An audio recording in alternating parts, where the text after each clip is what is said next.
Assalamualaikum warahmatullahi wabarakatuh dan salam sejahtera.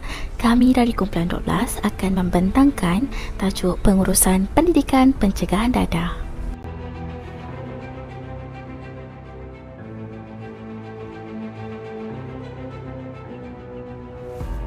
PPDA adalah singkatan kepada Pendidikan Pencegahan Dadah. Program ini merupakan salah satu program melibatkan murid anjuran Kementerian Pelajaran Malaysia yang dilaksanakan di peringkat sekolah, daerah, negeri dan kebangsaan dalam usaha melahirkan murid yang berpengetahuan dan berkemahiran menolak ancaman dadah dan gejala sosial yang lain. Program ini ditubuhkan supaya dapat meningkatkan pengetahuan kefahaman, kemahiran pendidikan pencegahan dadah kepada murid-murid, guru, kaki tangan pendidikan dan ibu bapa.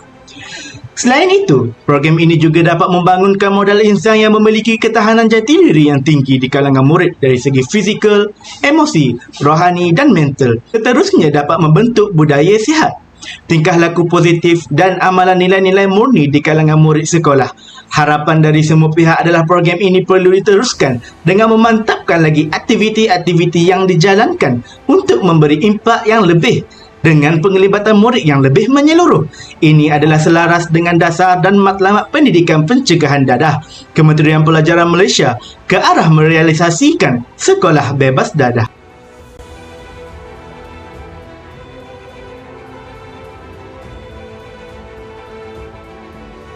Semasa sesi kajian PBS ini berlangsung, pengkaji menggunakan kaedah temu bual semasa ingin mendapatkan maklumat berkaitan dengan pengurusan pendidikan pencegahan dadah PPDA. Pengkaji menemu bual salah seorang daripada kaunselor di SMK Datuk Penggawa Barat yang terletak di Pontian, Johor. Nama beliau adalah Puan Rosita binti Admin dan beliau telah berkhidmat sebagai kaunselor selama 10 tahun serta merupakan guru PPDA. Oleh itu, pendedahan beliau terhadap tajuk ini amatlah meluas. Pengkaji tidak dapat menemu bual beliau di sekolah atas faktor SOP yang telah ditetapkan. Oleh itu, pengkaji hanya menemu bual secara atas talian sahaja.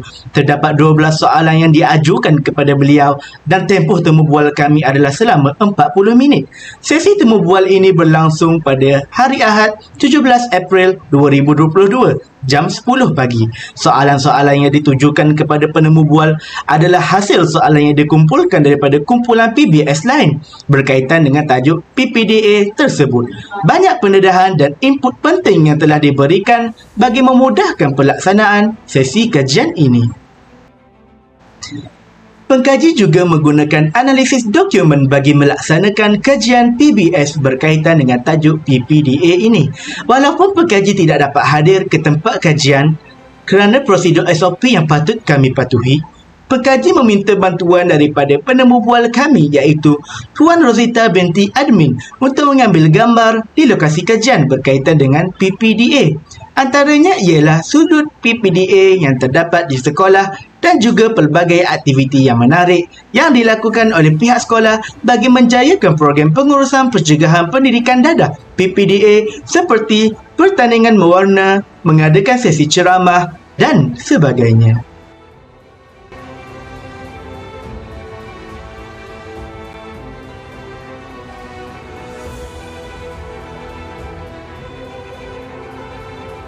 Saya akan menerangkan tentang objektif kajian kami yang pertama iaitu prosedur-prosedur tindakan pihak sekolah SMK Datuk Penggawa Barat apabila mendapati pelajar terlibat dengan dadah.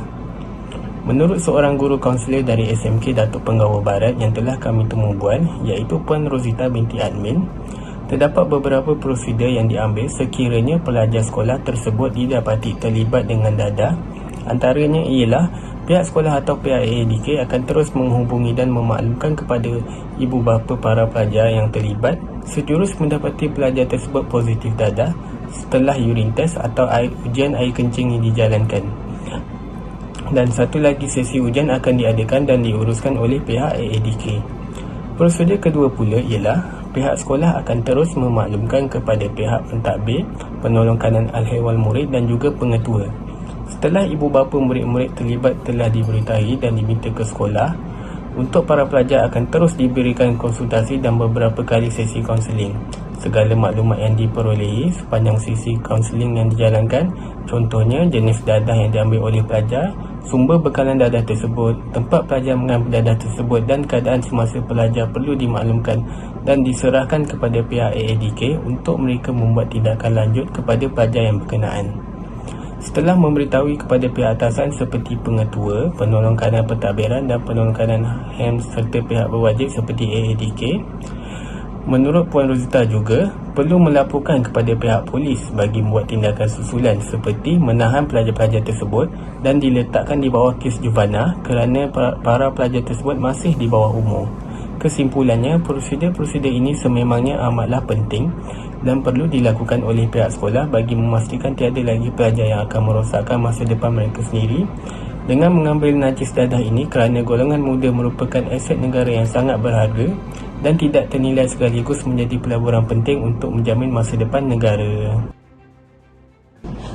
Seterusnya, saya akan menerangkan tentang objektif kajian kami yang kedua, iaitu cabaran-cabaran yang dihadapi oleh guru PPDA SMK Datuk Pengguru Barat dalam memastikan tiada isu atau masalah ketagihan dadah dalam kalangan pelajar. Puan Rosita juga turut menyebutkan bahawa pengaruh luar atau orang di sekeliling yang lebih kuat merupakan salah satu cabaran yang tidak boleh dipandang enteng. Cabaran tersebut boleh dikatakan sebagai satu benteng atau penghalang kepada guru untuk mengubah pelajarnya supaya berhenti merokok atau melibatkan diri dengan penyalahgunaan dadah. Ada sesetengah ibu bapa yang tidak melakukan apa-apa atau tidak mengambil tindakan sekiranya anaknya melakukan penyalahan gunaan dadah seperti merokok, dan banyak pengaruh luar yang lebih kuat yang menarik seseorang pelajar seperti kawan-kawan. Hal yang demikian berlawanan dengan kehendak yang diharapkan oleh guru kerana kehendak seseorang pelajar yang terlibat dalam masalah ini amat berbeza. Seterusnya, berdasarkan pengalaman selama 17 tahun, Puan Rosita juga menyatakan bahawa jika sesebuah masyarakat setempat itu mempunyai pelajar yang ramai dan ibu bapa yang banyak bekerja, maka cabaran yang akan dihadapi ialah kurang pemantauan daripada ibu bapa. Hal ini akan menyebabkan para pelajar mudah untuk terpengaruh dengan rakan sebaya seperti mencuba menghisap rokok dan rokok elektronik sekaligus akan terlibat dengan penyalahgunaan dadah. Kini, penyalahgunaan dadah bukan sahaja dilihat dari segi suntikan, malah ketagihan ubat batuk, menghidugam, ketagihan pil-pil dan rokok yang dicampur dengan ganja juga dikira sebagai penyalahgunaan dadah. Cabaran terbesar yang dihadapi oleh Puan Rosita sebagai seorang guru PPDA ialah mendorong atau memberikan kaunseling seseorang pelajar yang positif dadah semasa di luar waktu persekolahan untuk berubah. Hal ini disebabkan tiada dorongan untuk berubah ketika berada di rumah. Perkara sebegini amat sukar dan berada di luar batasan kerana seseorang guru hanya boleh menolong dan memberikan dorongan di sekolah. Oleh itu, Puan Rosita juga turut menerangkan bagaimana untuk mencuba menyelesaikan masalah sebegini. Antaranya ialah mengadu masalah ini kepada ketua kampung atau taman untuk memantau bagaimana keadaan keluarga tersebut. Hal ini juga turut dikenali sebagai bridge community, iaitu pihak sekolah dan pihak luar bekerjasama untuk menyelesaikan masalah atau isu sebegini. Banyak maklumat dan perkara positif yang boleh dimanfaatkan agar dapat membantu para pelajar dan keluarga yang terlibat dengan penyalahgunaan dadah.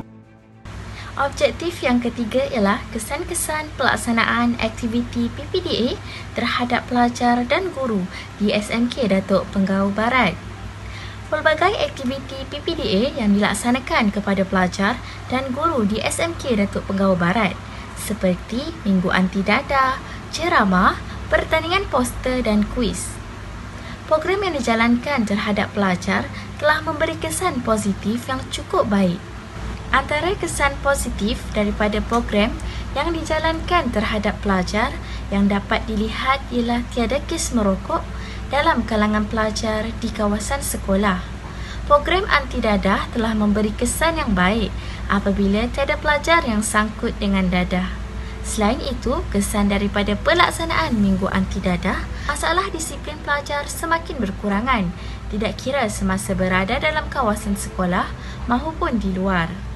Antara masalah disiplin yang dilakukan oleh pelajar, sekiranya mereka terjebak dengan dadah, mereka akan kerap mencuri, merosakkan harta benda sekolah dan membuli. Seterusnya, kesan pelaksanaan aktiviti PPDA terhadap pelajar dan guru ialah kehidupan bersama keluarga berada dalam keadaan yang selamat dan harmoni. Sekiranya mereka terjerumus dengan dadah, ia akan memberi kesan negatif kerana penyalahgunaan dadah amatlah berbahaya dari segi mental dan fizikal. Oleh itu, program PPDA ini amatlah penting kepada pelajar kerana memberikan kesan yang positif supaya sifat tidak ingin mengambil dadah mula dipupuk dari awal persekolahan. Objektif yang keempat ialah kepentingan pendedahan mengenai dadah kepada pelajar SMK Datuk Penggau Barat. Antara kepentingan pendedahan dadah kepada pelajar SMK Datuk Penggau Barat adalah untuk mengelakkan pelajar daripada terlibat dengan dadah. Hal ini dikatakan demikian kerana dadah pada masa kini tidak lagi seperti dulu. Dadah pada masa kini mudah didapati berbanding zaman lalu yang sukar didapati. Sebagai contoh, terdapat dadah yang berbentuk pil, gula-gula, serbuk dan lain-lain. Selain itu, kepentingan yang lain ialah untuk memberi kesedaran kepada para pelajar bahawa dadah itu sangat berbahaya. Hal ini dikatakan begitu kerana ramai remaja yang terlibat dengan dadah tidak sedar bahawa dadah itu mampu memberi kesan yang sangat buruk kepada mereka. Hal ini mengakibatkan prestasi sebilangan pelajar yang terlibat dengan dadah ini semakin merosot. Kepentingan yang seterusnya ialah dapat meningkatkan pengetahuan dan kefahaman dalam kalangan pelajar tentang bahaya dadah dan kesannya terhadap kesihatan. Pelajar dapat mengamalkan dan menerapkan gaya hidup sihat tanpa dadah dan bilangan pelajar yang beresiko terhadap penyalahgunaan dadah dapat dikurangkan. Oleh itu, pendedahan mengenai dadah amatlah penting kepada para pelajar kerana dadah ini adalah musuh pertama Malaysia. Saya Muhammad Nabil Hanis bin Ridwan akan membincangkan tentang usaha-usaha dan juga program yang harus dilakukan oleh guru dalam membantu pihak sekolah dalam PPDA ini supaya berkesan. Antara usaha yang pertama yang boleh dilakukan oleh pihak guru di SMK Datuk Penggau Barat adalah para guru sentiasa berganding bahu antara satu sama lain. Pihak guru-guru di sekolah perlulah melakukan kesepakatan untuk menjadikan PPDA ini berkesan melalui program Minggu Anti Dadah. Sebagai contohnya, setiap guru perlulah berkongsi mengenai keburukan dadah kepada para pelajar. Guru bahasa Melayu juga boleh mengetengahkan tajuk dadah semasa ingin menyuruh para pelajar menyiapkan tugasan karangan semasa berada di kelas. Oleh itu, jelaslah bahawa peranan guru amat memberi kesan yang besar dalam usaha untuk bantu pihak sekolah dalam menguruskan PPDA yang berkesan. Seterusnya, antara usaha lain yang dilaksanakan oleh guru di SMK Datuk Penggau Barat dalam usaha untuk menjadikan PPDA ini berkesan, antaranya ialah mewujudkan satu slot untuk menyiarkan bahaya dadah kepada para pelajar. Program ini dinamakan sebagai Penggawa On Air yang bertujuan untuk memberikan hebahan mengenai bahaya dadah sekaligus pelajar dapat mengetahui dan juga menambah ilmu pengetahuan mereka mengenai dadah. Sebagai contohnya, para pelajar dapat mengetahui jenis dadah, kesan dadah dan juga impak negatif dadah terhadap bangsa dan negara. Okey, jelaslah di sini bahawa usaha ini amat memberi perisian yang positif bukan sahaja kepada para pelajar tetapi juga kepada guru dan juga kaki tangan yang terlibat. Selain itu, aplikasi Telegram juga amat membantu dalam memberikan dan juga menyampaikan maklumat mengenai dadah kepada para pelajar dan juga perkara ini merupakan salah satu usaha yang dilakukan di SMK Datuk Penggau Barat kepada para pelajar supaya PPDA dapat dilaksanakan secara berkesan. Menurut guru PPDA di sana iaitu Cikgu Rosita binti Admin, pihak sekolah telah menubuhkan grup Telegram bagi setiap tingkatan bertujuan untuk menyebarkan mesej tentang bahaya dadah kepada para pelajar. Penggunaan aplikasi Telegram ini sangatlah efektif bagi mengkongsikan tentang dadah, lebih-lebih lagi semasa negara kita sedang menjelang pandemik COVID-19. Oleh itu, para pelajar hanya sempat melaksanakan PDPR, iaitu pembelajaran di rumah. Oleh sebab itu, aplikasi Telegram ini amatlah penting pada masa kini. Akhir sekali adalah mewujudkan laman sosial sekolah yang khusus supaya dapat menyebarkan tentang pelbagai perincian maklumat kepada para pelajar. Laman sosial seperti Instagram dan Facebook telah ditubuhkan oleh pihak sekolah SMK Datuk Pengawal Barat. Bertujuan adalah untuk supaya guru-guru PPDA dapat berkongsi mengenai bahaya dadah kepada semua para pelajar, bukan sahaja guru, malah semua kaki tangan sekolah termasuk makcik kantin. Oleh itu, dengan adanya laman sosial ini, pihak ibu bapa juga dapat mengetahui aktiviti yang sedang dianjurkan oleh pihak sekolah, khususnya tentang aktiviti bahaya dadah. Bukan itu saja, pihak sekolah juga telah menubuhkan pelbagai program yang dilaksanakan di bawah arahan Kementerian Pelajaran Malaysia iaitu KPM di bawah kerjasama pihak Agensi Anti Dadah Kebangsaan AADK. Antara program yang dilaksanakan oleh PPDA dalam membantu pihak sekolah adalah dengan mewujudkan Minggu Anti Dadah. Menurut daripada guru SMK Datuk Pengawal Barat iaitu Puan Rosita binti Admin, Minggu PPDA ini berlangsung selama 2 minggu. Selama 2 minggu tersebut, banyak perisian yang telah dilakukan oleh para guru PPDA dalam menjadikan Minggu Anti Dadah dapat dimanfaatkan dengan sebaik mungkin. Antara aktiviti yang dilaksanakan semasa Minggu Anti Dadah, yang pertama adalah perkongsian 5 minit oleh guru dan juga pelajar setiap hari mengenai bahaya dadah, pertandingan melukis poster anti dadah, pertandingan nasyid anti dadah dan juga kuis anti dadah. Guru PPDA juga berkata, banyak perisian yang boleh dilakukan sebelum pandemik COVID-19 jika dibandingkan dengan masa kini yang menghadkan pelaksanaan aktiviti. Oleh itu, program seperti ini adalah menjadi satu kewajipan bagi setiap sekolah untuk melaksanakan pelbagai program yang kreatif dan juga menarik. Seterusnya, antara program lain yang dilaksanakan oleh pihak sekolah dalam melaksanakan PPDA ini secara berkesan adalah membuat lorong anti dadah. Di dalam lorong tersebut, banyak perincian dan juga dipenuhi dengan poster-poster dan spanduk yang memberikan info ataupun maklumat mengenai bahaya dadah.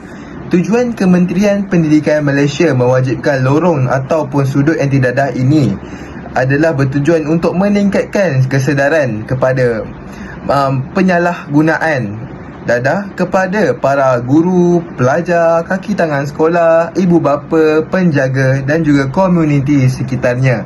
Jadi jelaslah bahawa pengenalan kepada lorong ataupun sudut anti dadah di sekolah dapat menjadikan program PPDA ini berkesan dan berkedudukan. Selain itu, pelaksanaan program skim lencana anti dadah atau juga dikenali sebagai SLAD bertujuan untuk merancang aktiviti pendidikan pencegahan dadah yang melibatkan ahli-ahli persatuan berpakaian seragam sekolah menengah di sekolah. SLAD juga merupakan antara sebahagian daripada aktiviti persatuan berpakaian seragam sekolah. Di samping melaksanakan aktiviti persatuan yang telah ditetapkan, penasihat persatuan berkenaan diwajibkan untuk memasukkan aktiviti ini di dalam setiap aktiviti persatuan. Ahli-ahli persatuan yang menyertai SLAD secara berterusan akan dianugerahkan lencana anti dadah sebagai penilaian. Oleh itu, dengan adanya program sebegini, sekurang-kurangnya para pelajar dapat mengetahui tentang bahaya dadah dan juga penyalahgunaan dadah dapat dicegah. Akhir sekali, mengadakan ceramah mengenai bahaya dadah merupakan salah satu program yang harus dilakukan oleh guru dalam membantu pihak sekolah supaya PPDA ini berkesan. Menurut Puan Rosita binti Admin berkata bahawa program ceramah anti dadah ini sering dilakukan oleh pihak sekolah SMK Datuk Pengawal Barat bagi memberikan peringatan dan juga kesedaran kepada pelajar tentang bahayanya dadah. Menurut beliau, program ceramah ini telah memberi peluang kepada pihak sekolah untuk mendapatkan bantuan penceramahan kepada pihak Agensi Anti Dadah Kebangsaan AADK secara percuma.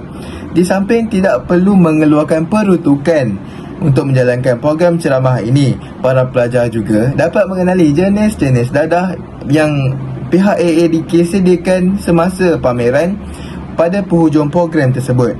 Oleh itu, jelaslah bahawa program sebegini memudahkan pihak sekolah untuk menjayakan dan juga program ini dapat berjalan dengan lancar. Pada kali ini saya akan menyerahkan perbincangan SWOT. dalam aspek kekuatan guru-guru dan pihak-pihak atasan yang peka dalam menjalankan program PPDA.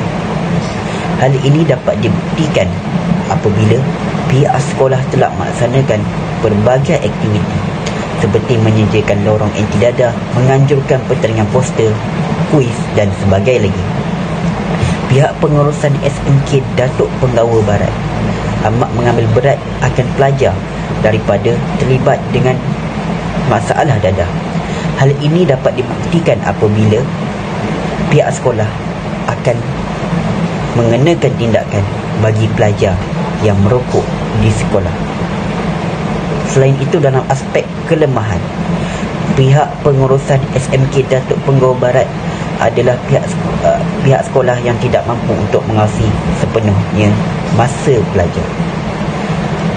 Hal ini kerana pelajar sangat bijak mencari tempat dan lokasi yang tersembunyi untuk melakukan kegiatan ini, seperti merokok di tempat yang tersembunyi.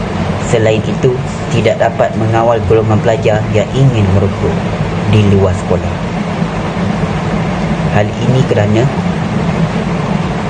tugas warga pendidik adalah mengawal disiplin mereka ketika di sekolah sahaja. Apabila sudah tamat sesi persekolahan, mereka mungkin mengambil kesempatan itu untuk melakukan kegiatan merokok di luar kawasan sekolah, contohnya di rumah mereka sendiri. Aspek ancaman, pihak pengurusan SMK Datuk Penggawa Barat menerima ancaman seperti mempunyai masalah dalam mencapai objektif PPDA. Salah satu objektif PPDA adalah untuk meningkatkan jati diri pelajar dari terpengaruh dengan dadah dan bahan terlarang yang lain. Objektif ini memerlukan kerjasama antara pihak pelajar itu sendiri dan juga guru-guru. Dengan adanya kerjasama antara pelajar dan guru, maka objektif ini dapat tercapai. Sekiranya tiada kerjasama, maka objektif ini gagal untuk dicapai. Seterusnya adalah aspek peluang. Pihak sekolah meminta bantuan dari ibu bapa untuk mengawasi anak mereka. Hal ini sebagai pihak ibu bapa hendaklah bertanggungjawab mengawasi tingkah laku anak mereka sendiri ketika mereka berada di rumah. Walaupun sekolah telah memberikan pendedahan dan didikan di sekolah, tetapi ibu bapa juga perlu mengajar anak-anak mereka di rumah berkenaan dengan akhlak sosial dan sebagainya. Ibu bapa juga perlu memastikan anak-anak mereka sendiri tidak bergaul dengan orang yang mengambil dadah ataupun rokok.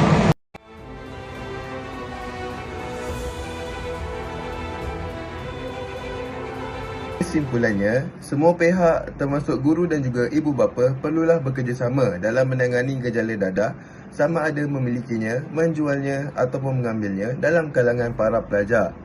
Oleh itu, PPDA ini merupakan satu penumbuhan untuk melahirkan murid yang berpengetahuan dan juga berkemahiran dalam menolak ancaman dadah dan juga gejala sosial yang lain. Program ini juga ditubuhkan untuk meningkatkan pengetahuan murid mengenai bahayanya dadah. Selain itu, warga pendidik juga perlu memberi pendedahan kepada murid mengenai dadah. Hal ini kerana penerapan intelek tanpa penerapan rohani dan emosi adalah sangat tidak bermakna.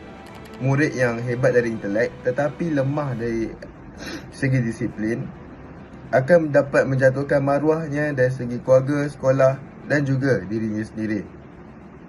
Oleh itu, kita semua perlu berganding bahu bersama-sama dalam menangani aspek dadah supaya para pelajar ini tidak tergolong dalam gejala dadah.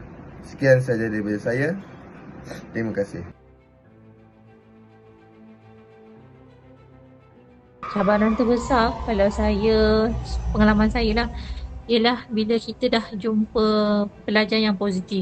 Bila kita dah jumpa pelajar yang positif tu, bila kita siasat, ada satu kes saya ialah bapa dia pengedar. Okay, so anak dia sasar lah bila bapa dah mengedar kan.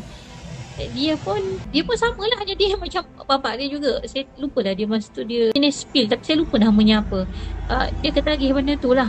Jadi memang dia akan jadi selalu tak sekolah apa semua. Jadi kita nak sesi kaunseling dia, okey, kita dah bagi dorongan apa semua kat dia, tapi bila dalam rumah sendiri tidak mendorong dia untuk berubah, itu memang luar batasan kita lah. Sebab dia kat rumah dia kan, macam mana kita nak bantu. Okay, kita bantu, kita jumpa kat sekolah, mungkin dah semangat, okey, saya tak nak buat cikgu, saya dah tak nak gini-gini, tapi di balik rumah dia nampak benda tu lagi. Itu yang jadi cabaran kita lah, sebab kita mengharapkan untuk dia berubah. Mana kita setiap kali sesi kaunseling, kita mungkin expect, okay, pelajar ni mungkin dah 3 sesi, bolehlah dia berubah ke, kurang sikit ke, gini kan. Tapi tidak. Itu yang jadi macam kita rasa down sangat. Macam sebenarnya budak ni bagus, kita boleh bantu dia, tapi disebabkan ada faktor luaran, faktor tak boleh berubah lah. Jadi kita memang kena minta bantuan. Kadang-kadang kalau sekolah lama cikgu, kita akan minta bantuan dengan ketua kampung ataupun ketua taman untuk tengokkan keluarga tu macam mana. Mungkin kalau something wrong dengan keluarga dia, ibu bapa dia, itulah mungkin imam masjid ke apa ke, kita ada brigade community. Namanya brigade community, pihak sekolah dengan pihak luar ni, kita buat satu grup namanya brigade community. Itulah yang ada ketua taman, ketua blok, ketua apa, kita akan panggil. Kita kata, okey, yang kita positif ni kita tahu kat taman apa, taman A. So kita panggil ketua taman A, minta tolong untuk tengok-tengokkan rumah ni macam mana. Kalau betul mungkin ada ayah dia ni menjual ke apa ke, terus maknanya ketua taman yang akan report polis, bukan daripada pihak sekolah. Pihak sekolah kita hanya boleh macam siasat pelajar tu lah, kita dengar cerita dia, kita salurkan maklumat. Sanan untuk bakal-bakal guru ni, terutama yang lelaki lah, jangan sesekali isap rokok.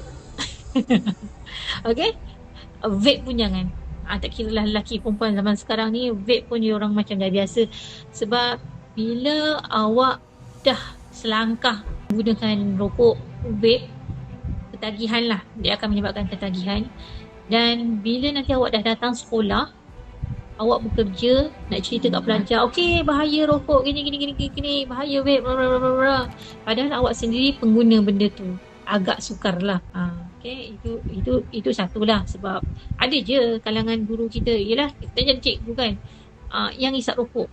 Itu akan menjadikan satu gap lah. Kita nak cerita benda tu buruk, tapi kita sendiri buat. Dah jadi tak elok lah. Guru ni ialah role model kepada anak-anak. Kira lah sekolah rendah ke sekolah menengah, dia pandang cikgu tu macam bagus. Walaupun cikgu tu manusia juga. Manusia mana pernah ada yang sempurna kan. Tapi dia memandang cikgu ni bagus, berilmu tinggi, semualah cikgu dia perfect. Lagi-lagi sekolah rendah, semua cikgu cakap tu dia percaya. Jadi geri kita, tingkah laku kita sama ada dalam sekolah ataupun luar sekolah, kena jaga. Dan juga lagi zaman sekarang ni, zaman sosial media kan, rasanya semua orang ada sosial media masing-masing. Itu pun kita kena jaga. Okay, sebab apa yang kita, tingkah laku kita ni, masyarakat sekeliling tengok, betul lah. Kalau awak ada akaun TikTok, apa konten yang awak buat, apa konten yang awak selalu share kan. Okay, satu hari nanti awak sedang belajar, awak tak perasan benda tu, macam alah okey lah, aku masih belum ada student. Tapi nanti bila dah ada student, benda tu yang akan dia tengok, cikgu aku macam ni, dia tiktokers gini kan, betul, dia pun kat leher dia tu bukan ke gantung vape. So benda tu akan jadi yang sesuatu yang negatif. Walaupun kita mengisap rokok sekalipun lah, contohlah mengisap rokok sekalipun, jangan sampai benda tu terpandang dengan anak murid kita lah. Ataupun kita memang, yelah, setiap orang tak ada yang sempurna kan, tapi jangan benda yang tak sempurna tu, benda tu yang di-share dekat sosial media.